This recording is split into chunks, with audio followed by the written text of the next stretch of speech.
दोस्तों जैसा कि आप सभी को पता है 28 अगस्त को हमारा कक्षा 12वीं का अर्थशास्त्र इकोनॉमिक सब्जेक्ट का पेपर है, त्रैमासिक परीक्षा का। ओके, तो आप लोग लगातार कमेंट कर रहे थे कि आप क्या है हिंदी का और अन्य फिजिक्स का भी प्रश्न बैंक का सॉल्यूशन कवर करा रहे हैं। इकोनॉमिक्स का भी बता दीजिए इकोनॉमिक्स के विद्यार्थी क्या करेंगे। ओके, तो चिंता की बात नहीं है। ओके, थोड़ा टाइम लग सकता है क्योंकि मैं आपको बेहतरीन जो भी आपको सॉल्यूशन दूंगा बताऊंगा वो आपको बिल्कुल परफेक्ट बताने वाला हूँ, तो थोड़ा सा टाइम लग जाता है। ओके, तो हम क्या है क्रम से मैं आपको क्या है अभी आपके कितने अध्याय आने हैं, जो आपकी पहली पुस्तक है व्यष्टि अर्थशास्त्र में। ओके, इसमें दोस्तों आपके क्रम से जो 5 अध्याय वो आने वाले हैं, तो मैं आपको क्या ऑब्जेक्ट कवर करा दूंगा और क्वेश्चन आंसर भी आपको बताने वाला हूं। तो प्रश्न बैंक से पूरा हम देखेंगे क्योंकि प्रश्न बैंक से ही आपका पूरा पेपर रहने वाला है।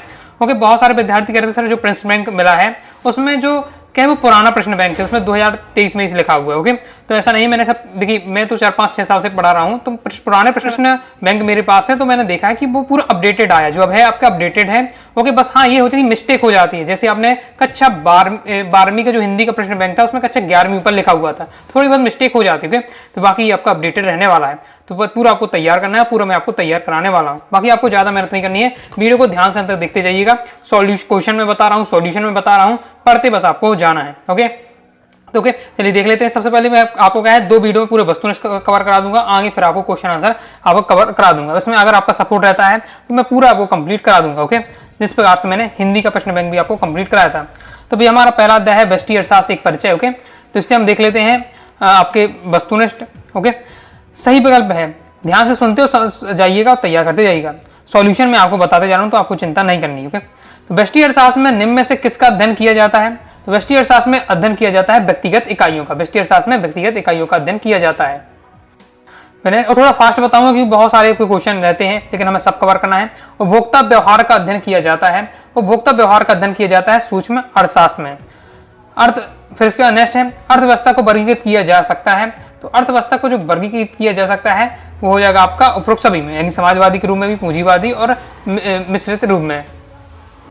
नेक्स्ट अर्थव्यवस्था की केंद्रीय समस्या है। तो ये आपकी तीनों अर्थव्यवस्था की केंद्रीय समस्या होने वाली, क्या उत्पादन किया जाए, कैसे उत्पादन किया जाए, उत्पादित वस्तु का वितरण कैसे हो, ये सब क्या है अर्थव्यवस्था की केंद्रीय समस्या है। नेक्स्ट है निम्न में से किस अर्थव्यवस्था में निजी एवं सार्वजनिक क्षेत्र का अस्तित्व पाया जाता है? तो इसका राइट आंसर होगा मिश्रित। नाम ही मिश्रित में क्या होता है, निजी और सार्वजनिक क्षेत्र दोनों एक साथ काम करते हैं। एक समाजवादी अर्थव्यवस्था का मूल उद्देश्य होता है, तो इसका राइट आंसर हो जाए आपका अधिक लोक कल्याण करना। नाम ही समाजवादी है, समाज की अर्थवादी अर्थव्यवस्था नहीं, समाज के लिए क्या है काम करना, यानी लोक कल्याण का काम करना। किस अर्थव्यवस्था में कीमत तंत्र के आधार पर निर्णय लिए जाते हैं? तो इसका दोस्तों आपका राइट आंसर हो जाएगा पूंजीवादी। राइट आंसर क्या हो जाएगा पूंजीवादी। कीमत तंत्र की बात हो तो पूंजीवादी आता है। ओके, आर्थिक समस्या मूलतः किस तथ्य की समस्या है? तो इसका दोस्तों आपका राइट आंसर हो जाएगा उपरोक्त सभी, यानी चुनाव की भी है, ओके, आवश्यकता की भी है, उत्पादन की भी है। तो नेक्स्ट है आपका क्वेश्चन उस वक्र का नाम बताइए जो आर्थिक समानता को दर्शाता है। तो राइट आंसर हो जाएगा दोस्तों आपका उदासीनता वक्र।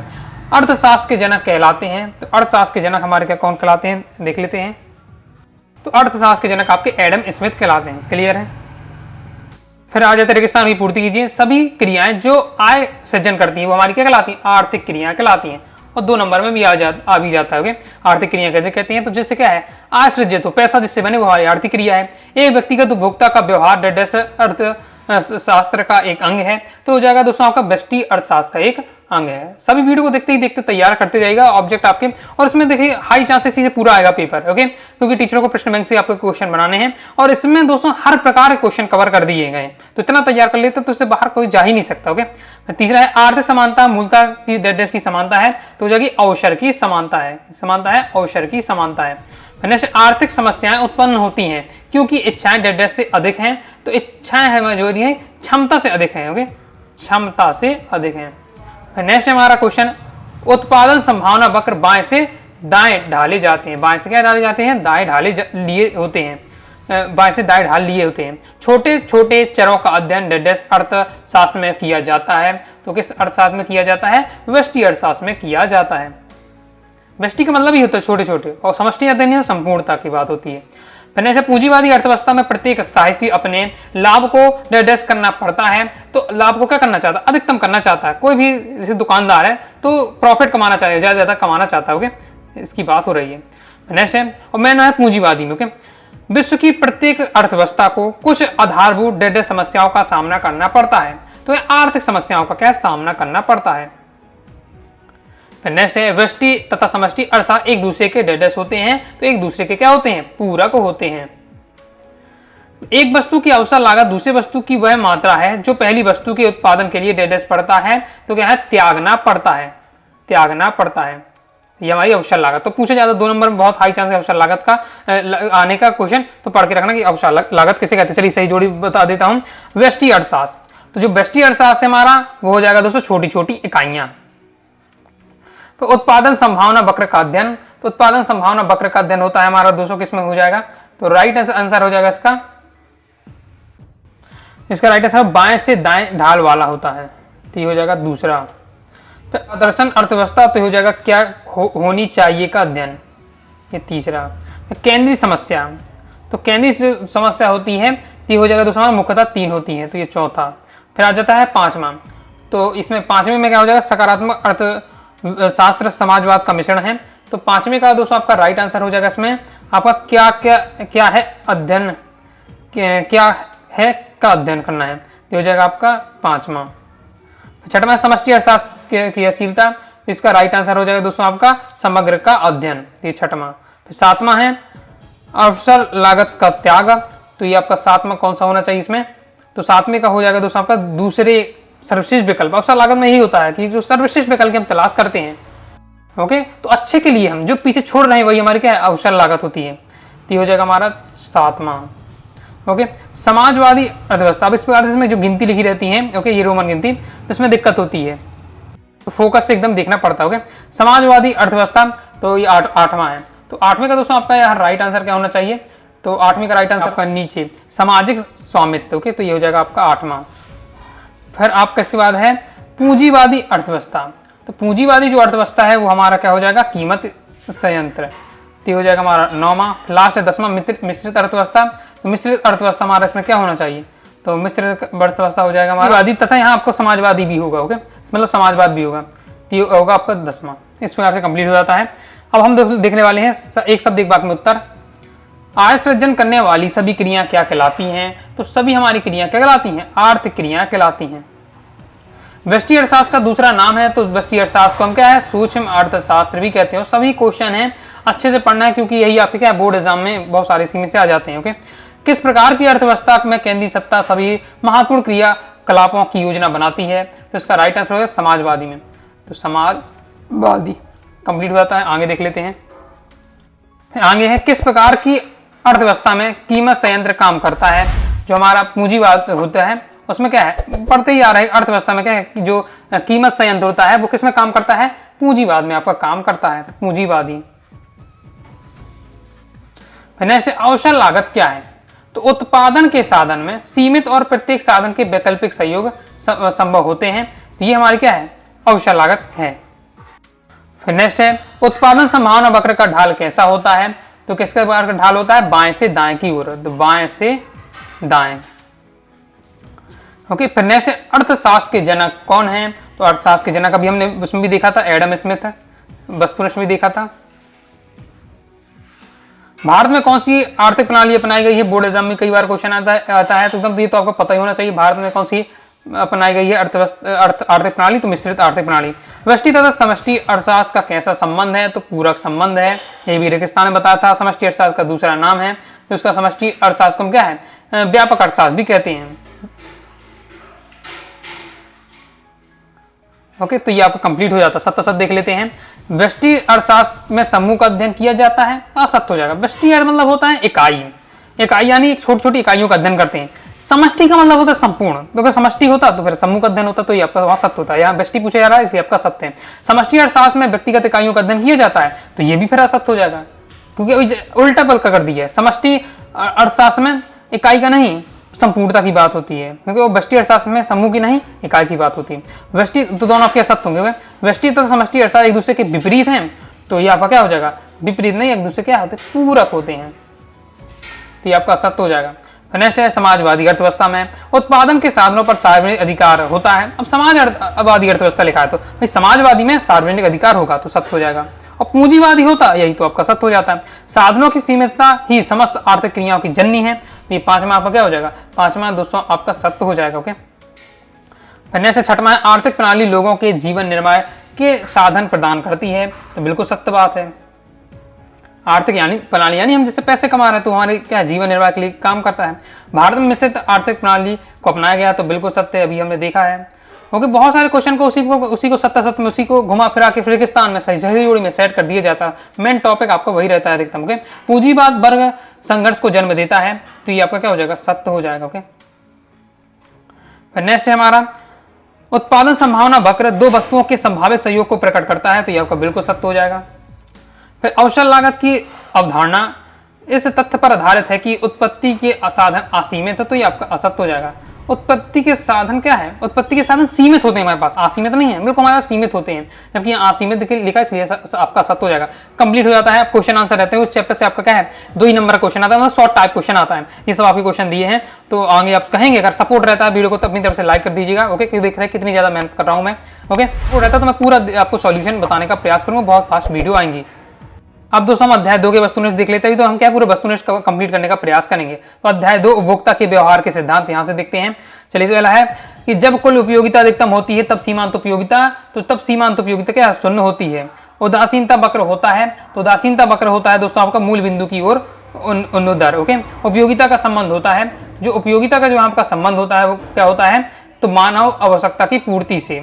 फिर ऐसे किसी वस्तु का मानवीय आवश्यकता की पूर्ति की क्षमता को कहते हैं, जैसे हम क्या कहते हैं, जैसे हम कहते हैं उपयोगिता कहते हैं। तो क्लियर है। फिर नेक्स्ट हमारा उपभोक्ता का संतुलन उस बिंदु पर होता है जब सीमांत उपयोगिता किसके है, मूल्य के बराबर हो। ओके, फिर नेक्स्ट है मांग में कौन सा तत्व निहित होना आवश्यक है, तो आपका छठवें का राइट आंसर हो जाएगा दोस्तों आपका उपरोक्त सभी, यानी वस्तु की इच्छा भी होना चाहिए, व्यय करने की उसकी तत्परता भी होनी चाहिए और एक निश्चित मूल्य भी होना चाहिए। नेक्स्ट ऐसी वस्तु जिनका एक दूसरे के बदले प्रयोग किया जाता है, बहुत ज्यादा इंपॉर्टेंट क्वेश्चन है, एक दूसरे के बदले हम क्या प्रयोग कर सकते हैं तो कहलाती हैं। तो देख लेते हैं आंसर, वो कहलाती है स्थापना वस्तुएं, जैसे चाय कॉफी का संबंध। ओके भैया, जैसे आप मान लीजिए चाय पीते हैं, चाय नहीं मिल रही, ओके, या कॉफी पीने का आदत है तो कॉफी नहीं मिल, चाय से काम चलाएंगे इस प्रकार से। ओके, तो मांग का नियम है, तो आपका मांग का नियम क्या हो जाएगा, तो इसका राइट आंसर हो जाएगा आपका गुणात्मक कथन है। कॉफी के मूल्य में वृद्धि से चाय की मांग, यदि कॉफी के मूल्य वृद्धि हो रही है तो जो चाय की हमारी जो मांग हो जाती है वो क्या हो जाएगी आपकी, तो चाय की मांग हमारी बढ़ती है। क्यों, ऐसा क्यों हो रहा, क्योंकि ये स्थापन वस्तुओं का संबंध है। भैया क्या है कि भैया जो कॉफी बहुत ज्यादा महंगी हो गई, कॉफी पीने वाले अब क्या करेंगे, इतनी ज्यादा महंगी तो पी नहीं पाएंगे, तो ये चाय से काम चला लेंगे, लेकिन पीना तो है तो चाय से काम चला, इसलिए क्या है तो चाय की मांग बढ़ जाएगी। कॉफी की मूल्य वृद्धि हो रही तो चाय की मांग बढ़ जाती है। मांग की कीमत लोच से अभिप्राय होता है, तो क्या अभिप्राय है, तो इसका अभिप्राय है कीमत में परिवर्तन के कारण मांग में परिवर्तन कंप्लीट हो जाता है। लेकिन स्थान की पूर्ति देखते हैं। उपयोगिता का अर्थ है आवश्यकता डेडस की शक्ति का होना, तो जो है संतुष्टि की शक्ति का होना, तो राइट आंसर क्या हो जाएगा, संतुष्टि। नेक्स्ट है कुल उपयोगिता डेडस उपयोगिता का योग है, तो कुल उपयोगिता आपका क्या है, सीमांत उपयोगिता, तो हो जाएगा आपका यहाँ सीमांत उपयोगिता का योग है। उदासीनता वक्र मूल बिंदु की ओर डेडस होता है, मूल बिंदु की ओर क्या होता है, उन्नोदर होता है। नेक्स्ट है जब सीमांत उपयोगिता शून्य होती है तब कुल उपयोगिता डेडस होती है, तो तब कुल उपयोगिता होती है अधिकतम होती है। नेक्स्ट है पूर्ण तृप्ति बिंदु पर सीमांत उपयोगिता शून्य होती है। मांग वक्र बाएं से दाएं डेडस ढाल में वाला होता है, तो गिरते ढाल वाला होता है।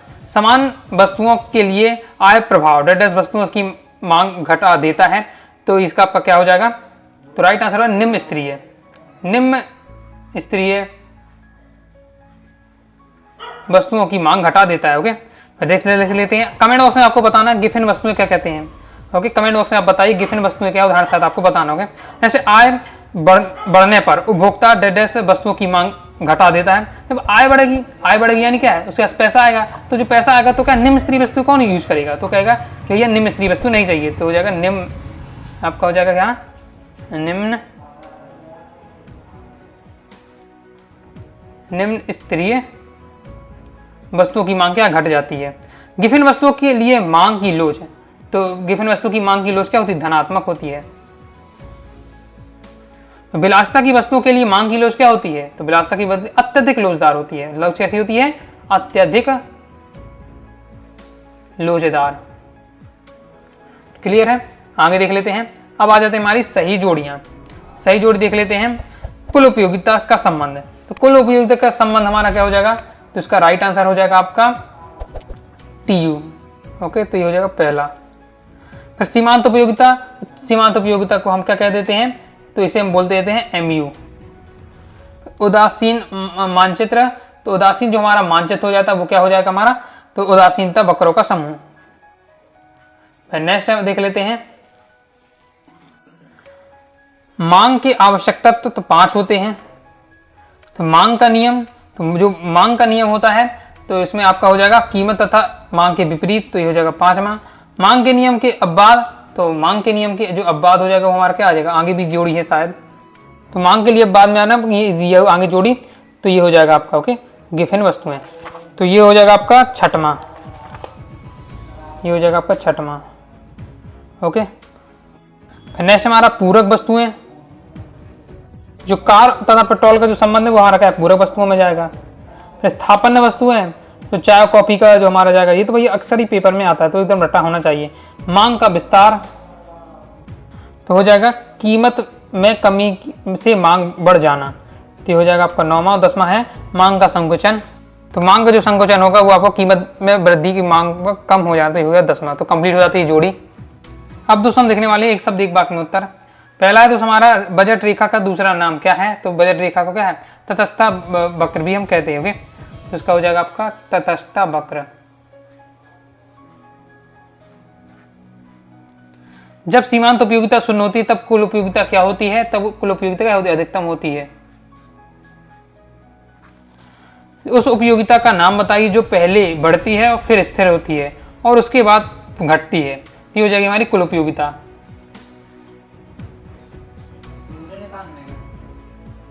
नेक्स्ट हमारा उदासीनता वक्रों के समूह को क्या कहा जाता है, तो क्या कहा जाता है, तो उसका राशि उदासीनता मानचित्र, उदासीनता मानचित्र। नेक्स्ट है मांग की कीमत, लोच कितने प्रकार की होती है, तो 5 प्रकार की होती है। गिफन वस्तुओं के लिए मांग की लोच कैसी होती है, तो अभी हम पहले ही देख दिया है कैसी होती है, धनात्मक होती है। तो विलासिता की वस्तुओं के लिए मांग की लोच कैसी होती है, ये भी अभी जस्ट हमने देखा पहले, अत्यधिक क्या है, लोचदार होती है, अत्यधिक लोचदार। ओके, मांग की लोच किस प्रकार का कथन है, तो मांग की लोच हमारा क्या एक प्रकार का मात्रात्मक कथन है, मात्रात्मक कथन है। एक वस्तु की सभी इकाइयों से प्राप्त होने वाली उपयोगिता के योग को क्या कहते हैं, तो उसे हम क्या कहते हैं, कुल उपयोगिता कहते हैं।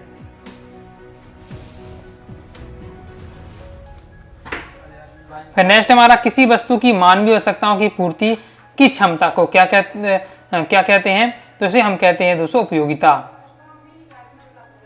उपयोगिता की परिभाषा है, तो याद रखना डायरेक्ट आ जाता है कि उपयोगिता किसे कहते हैं, तो ये सब आपको लाइनें याद रखना है। कम हो जाता है 17 और रह जाता है, इसे देख लेते हैं। तो सीमांत उपयोगिता ऋणात्मक भी हो सकती है, तो ये आपका क्या हो जाएगा, सत्य हो जाएगा क्योंकि हो सकती है। कुल उपयोगिता हमेशा बढ़ती है, तो ये आपका सत्य हो जाएगा, कोई हमेशा नहीं बढ़ती है इसलिए आपका सत्य हो रहा है। और उपभोक्ता संतुलन बराबर होता है सीमांत उपयोगिता माइनस मूल्य होता है, तो ये हमारा क्या हो जाएगा, सत्य हो जाएगा। इसके बाद नेक्स्ट हमारा उपयोगिता की माप की जा सकती है, तो बिल्कुल सत्य हो जाएगा। उदासीनता वक्र मूल बिंदु की ओर अवनोत्तर होता है, तो आपका ये क्या हो जाएगा, ये आपका असत्य हो जाएगा। ओके, फिर आगे देख लेते हैं। उपयोगिता का संबंध लाभदायक से है, तो लाभदायकता से है, तो ये दोस्तों हमारा हो जाएगा असत्य। नेक्स्ट कीमत तथा मांग में हमेशा सीधे संबंध होता है, तो ये भी असत्य हो जाएगा क्योंकि क्या है, कीमत और मांग में हमेशा विपरीत संबंध होता है। फिर नेक्स्ट है कुल उपयोगिता को TU कहा जाता है, तो ये हमारा क्या हो जाएगा, सत्य हो जाएगा। फिर नेक्स्ट है कॉफी के मूल्य में वृद्धि होने से चाय की मांग कम होती है, तो आपका असत्य हो जाएगा। कॉफी और चाय क्या है, स्थापन वस्तु है, और स्थापन वस्तु में क्या है कि जब एक की वृद्धि होती है तो दूसरे की मांग बढ़ती है। ओके, अगर कॉफी के मूल्य में वृद्धि हो रही है तो चाय की मांग बढ़ती है ना कि घटती है, इसलिए आपका सत्य हो रहा है। ऐसे ऐसी वस्तुएं जिनका एक दूसरे के बदले हम प्रयोग किया जा सकता है, पूरक वस्तुएं कहलाती हैं, ये भी आपका सत्य हो जाएगा क्योंकि एक ऐसी वस्तुएं जिनका एक दूसरे के बदले हम प्रयोग कर सके वो क्या कहलाती हैं, स्थापन वस्तुएं कहलाती हैं। ओके, ना कि पूरक वस्तु, तो इसलिए आपका असत्य हो रहा है, असत्य हो रहा है। इसलिए अर्थ हमने सत्य असत्य देख लिए और कंप्लीट अध्याय 1 और अध्याय 2 के मैंने आपको वस्तुनिष्ठ कवर करा दी है और हमने देखा हर प्रकार के यहाँ वस्तुनिष्ठ कवर कर ली, तो इससे बाहर नहीं जाएगा, तो पूरे पढ़ते जाइएगा मेरे साथ। ओके, तो अध्याय 1 और अध्याय 2 की आपको मैंने वस्तुनिष्ठ कंप्लीट करा दी है। नेक्स्ट एक और आपका पार्ट आएगा जिसमें हम अध्याय 3, अध्याय 4, अध्याय 5, ओके, तो 3 अध्याय और आ जाते हैं आपके, अध्याय 3, अध्याय 4, अध्याय 5, इनकी वस्तुनिष्ठ कवर कर लेंगे। फिर इसके बाद आप क्वेश्चन आंसर कहेंगे तो फिर मैं आपको क्या है क्वेश्चन आंसर भी, और बहुत सारे इसमें क्वेश्चन आंसर है, तो सभी क्वेश्चन आंसर वैसे ना मैं आपको अच्छे से बता पाऊंगा ना आप क्या है पूरे पढ़ पाएंगे कम समय में। ओके, तो जो सिलेक्टेड होंगे उन्हें मैं आपको सिलेक्ट करूंगा और फिर आपको क्या उनको सॉल्यूशन के साथ समझा दूंगा। अगर आपका सपोर्ट रहता है तो कमेंट से जरूर बताइएगा कि हाँ मुझे क्या है क्वेश्चन आंसर भी चाहिए है, तो मैं आपको तैयार करके उसे भी समझा दूंगा और बता दूंगा। तो आइए दोस्तों, आपको वीडियो पसंद आएगी, वीडियो पसंद आए लाइक करके सब्सक्राइब जरूर कर दीजिएगा। इसके साथ ही टेलीग्राम चैनल और व्हाट्सएप चैनल को जरूर ज्वाइन करके रखिएगा। मिलते हैं नेक्स्ट वीडियो में, तब तक के लिए बाय बाय।